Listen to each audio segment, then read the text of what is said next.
nhiệt nhôm chụp bột bò sẹp thường o nơi nông nâng cao tê để bán tô snan đầu video này của như sáng hiệp đài công bông đài có sáng rộng bong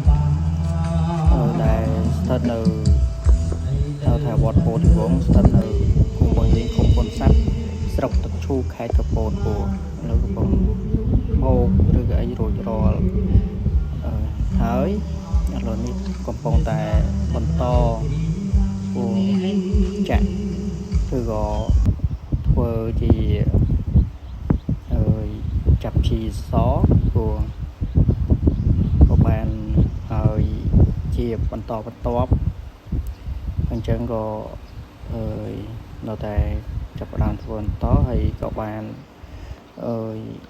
ហើយញោមគាត់ជួយ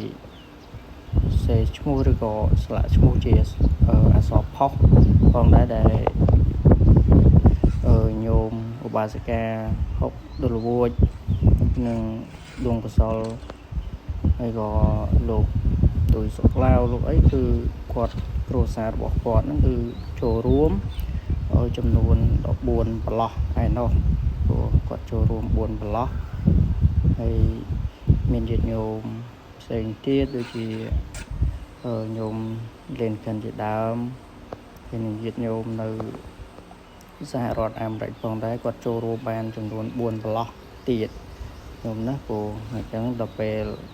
រួចរាល់ថ្ងៃនឹងថតជារូបតែម្ដងព្រោះចាំថតជារូបអីចឹងទៅសម្រាប់ឈ្មោះញាតិញោមមួយព្រោះអញ្ចឹងជាចុងក្រោយចម្រើនពូលាចំពោះញាតិញោមហើយជួបពលញាតិញោមជួបនៅបតពោ